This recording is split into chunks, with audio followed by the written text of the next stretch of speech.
Next topic is CXC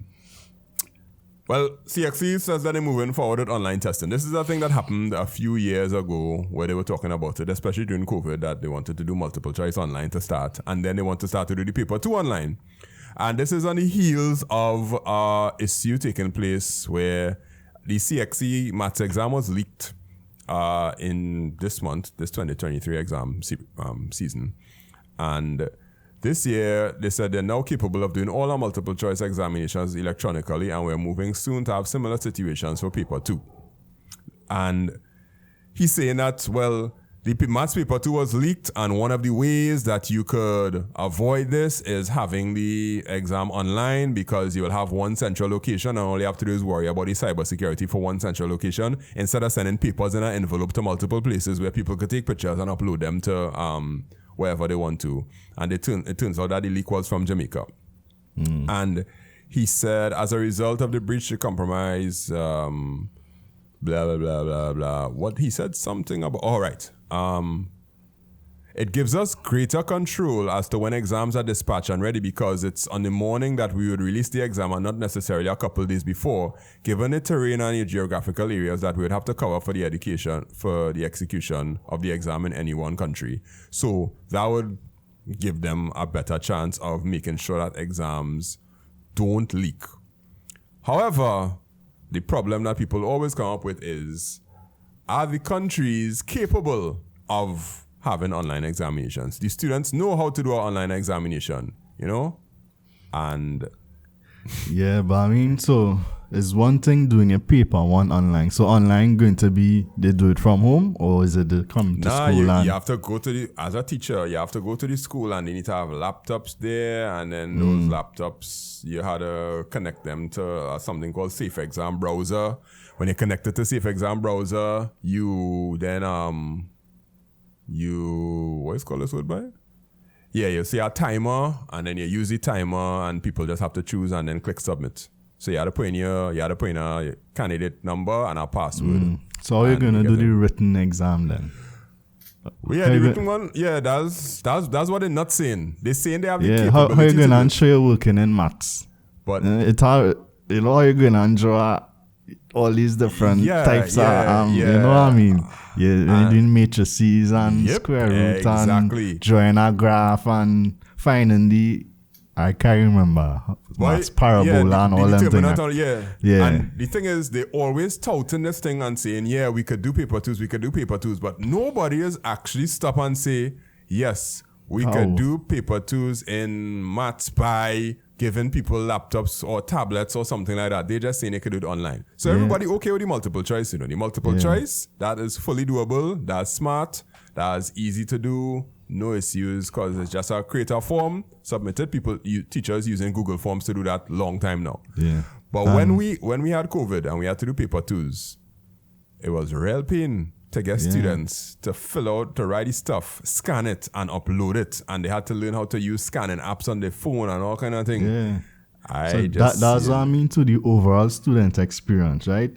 That's one thing. Did they actually look into it or do any type of analysis to look at the quality of the exam, the quality of the experience for the student? You know, before, okay, this was the experience doing a paper 2 manually or in-house. This is the experience doing a paper 2 online, and compare the experience, compare the results. All of that is supposed to do, you know, a bit of a critical approach to doing something like this. You know, you before, you after, see the results, see if it impact your performance, how it impact the students before you make a change like this, and it will impact how it impact the overall quality and the standards of the exam. You know? Exactly. What type of students you're going to produce, what type of passes. Would my paper 2 in person be worth more than your paper 2 online? Yeah. And what I want to see is some sort of documentation or paper, but CXC is such a closed and non-transparent institution. You just basically do your exams, you send that into them, and a mark just gets spit out. Nobody will show you, you can't see audit reports of this or whatnot or all that kind of stuff. And in 2020, when COVID was big, everybody kind of realized, wait now, we just slaves to these people. We basically give them the ability to grade our students without holding them accountable to any sort of standard now. And if this online testing thing had to happen, I tell you, like in some schools, we do walkthroughs. We kind of look for all electrical outlets, try to set up Wi-Fi network, all kind of drama. And in the end, I was like, I don't think they have this thing planned out properly. Yeah. I mean, if it's going to be that they just release the paper online, then you have to write it out, then scan it and upload it. You kind of... It's still an in-person exam. You know, I suspect that might be it. I mean, some, what do you call it, subjects you might get out it, like type. English and But then literature. You have to consider, can children type? Yeah, could and people the speed type? They can type at, They could type on the phone, but typing on a laptop is a different thing. Like me, somebody like me who are a little older, I learned to type through chat. I learned to type through chatting on MSN Messenger. That's how I learned to type. Right? If it wasn't for that, I would not be able to type because we didn't have phones to chat. Exactly, so that was my format chatting, typing on. That's how I learned to type fast. You know, typing like 3 different people at the same time and again. You know, that's how I learned to type. But students now just type on the phone. I watched somebody younger trying to type already. And you know, it was like the two finger. They're looking for they're looking at the looking for the letters. Yeah, they could type real fast on a phone, and some of them have predictive text, so sometimes spelling too. Yeah, is a problem. You know, so all of that they take. So that is just the written exam. So some like biology, how they going to draw a heart. Or how they going on a cell. How you drawing a plant cell and train the membrane and annotating it. Remember, it's how to annotate. It's how to annotate it. And how they doing all of that on a computer? Kind of they're giving them iPads with the pencils to do the drawing and stuff. Yeah. I could say that the paper 3 for IT, which is the practical exam, they give you a paper and they give you all the files for it, like a spreadsheet and all that stuff, and they'll tell you to do a whole set of operations and save it as a particular file name. And then when you're done, you have to upload all the files to them, and the examiners do correct it. So there is a system in place. There is a place to collect the information, and the examiners could get it remotely. But that's IT. If any subject at all, you should be able to do virtually. Should be IT, the practical part. But the written part of IT, anything that you had to write, they set it themselves up to solve a big problem. And in order to solve that big problem, you had to deal with culture. I want to know where else in the world have something like this that works.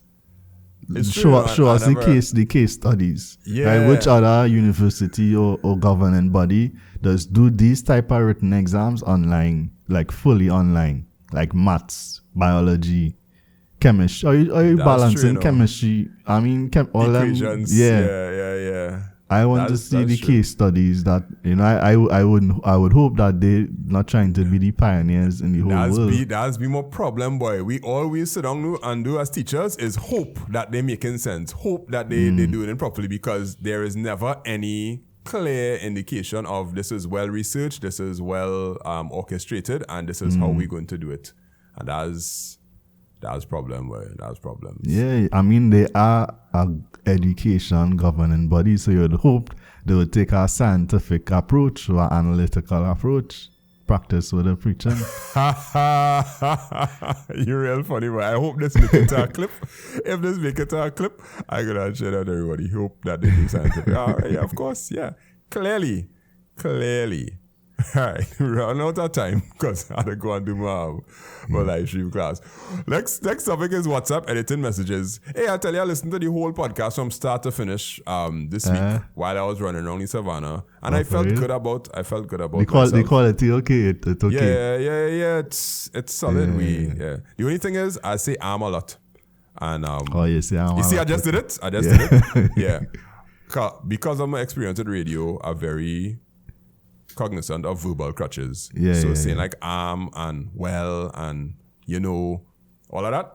Yeah. Let's try to do that. So I listened to it through just to be critical about it, and I didn't feel too bad listening to it. Yeah. Because I was listening to the Verge podcast before that, and It come on after. yeah, it come on after, and I was like, oh, look at that, nice intro and talking and whatnot, and the audio was on par.